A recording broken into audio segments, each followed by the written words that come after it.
ఆరోగ్యాన్ని అందిస్తున్నాడే జగన్మోహన్ రెడ్డి గారు. ఇవన్నీ నీకేమి కానరావు. అంటే నేను ప్రజాస్వామ్యవాదులను అడుగుతున్నాను, పేదవాడికి సహాయం జరుగుతుందంటే అడ్డుకునేటువంటి రాజకీయ నాయకులు మనకు అవసరమా? రాజకీయ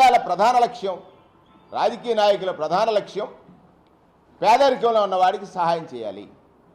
అది తరతరాలుగా వాడిని పట్టి పీడిస్తున్నటువంటి పెద్ద రోగం. దానికి చికిత్స పేదవాడి చేతికి నేరుగా ప్రభుత్వ సహాయం చేరాలి.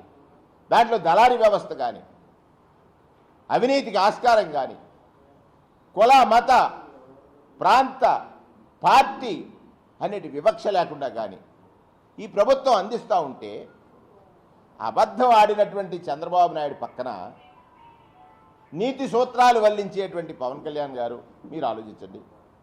చంద్రబాబు అబద్ధాన్ని ప్రజలు నమ్మారు. ఒక మోసగాడి పక్కన మీరు చేరుతున్నారు. మీరు మోసపోకండి.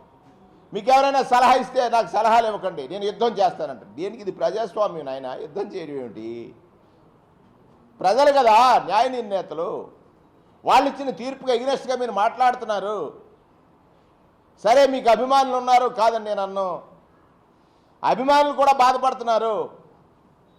చంద్రబాబు నాయుడు గారు సామాజిక న్యాయం అంటే కేవలం ఆయన సామాజిక వర్గీయులే ఆయనకి చెంతన ఉండాలి. ఈవేళ మీరు ఇచ్చినటువంటి సీట్లలో కూడా ఆ ఉదంతాలు బయటపడ్డాయి.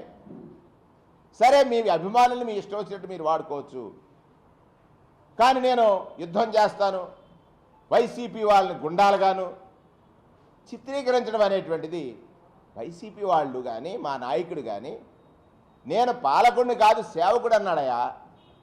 నేను పాలకుడిని కాదు సేవకుడు అన్నాడు జగన్మోహన్ రెడ్డి గారు. ఈ సేవ ప్రధాన లక్ష్యంగా ఎంచుకుని పరిపాలించేటువంటి ఈ ప్రభుత్వాన్ని నిందించడం ఎంతవరకు సబబో ఆ సభ ద్వారా చూడాల్సినటువంటి అవసరం ఉంది. ఎజెండా లేని జెండా సభ, మరొకసారి చెప్తున్నాను, ఎజెండా లేని జెండా సభ. ఒకటే జెండా, తెలుగుదేశం జెండా. మోయటం ఎవరిది ఎజెండా? జన సైనికుల ఎజెండా. ఒకటే జెండా, తెలుగుదేశం జెండా. దాన్ని మోయటమే జన సైనికులకి ఎజెండా అని నిర్దేశించాడా పవన్ కళ్యాణ్ గారు? ఆలోచించండి.